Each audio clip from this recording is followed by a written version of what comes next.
2019년 10월 14일 가수 겸 배우였던 설리의 사망 소식에 전 국민의 애도의 물결이 이어지고 있습니다. 오늘 국가수에서는 부검 결과 타살 혐의가 없다고 발표하였습니다.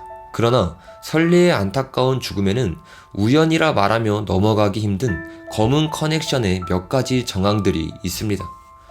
만약 이것이 보이지 않는 검은 커넥션에 의해 25살의 꼭다운 나이의 청년이 불의한 죽음을 당한 것이라면 우리는 이러한 사실들을 그냥 넘어가서는 안 됩니다. 그래서 그 몇 가지 정황들을 우리가 같이 살펴보기를 원합니다. 이 사건은 SM이 2009년 프리 메이슨과 계약을 맺음으로 시작됩니다. 프리메이슨은 사탄 숭배교로서 인신 제사까지도 서슴없이 드리는 단체입니다. 프리메이슨이 장악한 미국 연예계는 소위 2만 달러 클럽이라는 것이 존재합니다. 1년에 2만 달러 이상의 수익을 얻는 대형 스타가 되기 위해선 프리메이슨에게 충성을 서약하고 이와 함께 가까운 가족이나 지인들의 인신 제사로 바치는 입문 의식을 치러야 하는 것으로 알려지고 있습니다. 실제로 미국의 연예계에서는 수많은 희생자들이 나왔습니다. 그런데 SM이 프리메이슨과 계약을 맺고 SM 소속 아이돌들이 의문의 죽음이 계속 일어난다는 것이 프리메이슨의 제사 방식과 너무 유사하다는 점입니다. 프리메이슨은 자신들의 일의 진행함에 있어 자신들의 상징과 숫자를 중요하게 여깁니다.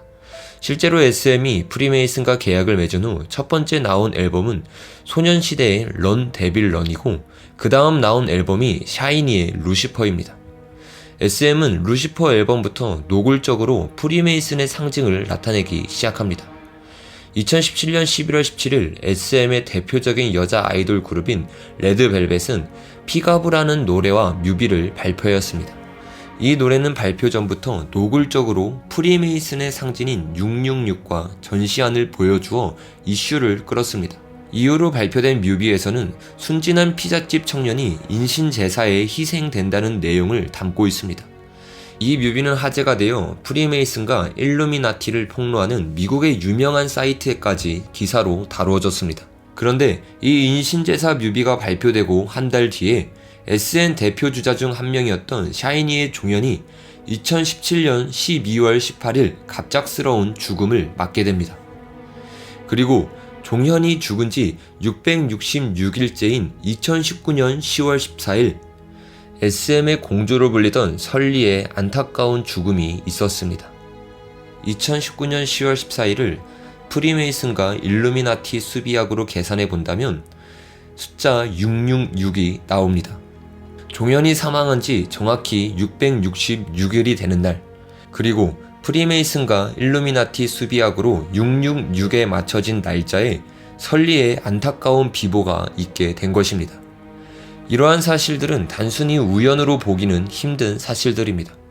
설리의 마지막 앨범 중 하나인 고블린은 프리메이슨의 형상인 666이 숨어져 있습니다. 또한 뮤직비디오에 나오는 설리의 인터뷰가 다중인격의 우울증으로 죽음을 암시하는 내용을 담고 있습니다. 이러한 내용들은 한 개인의 안타까운 죽음 이후 끼어 맞춰진 이야기가 아닙니다.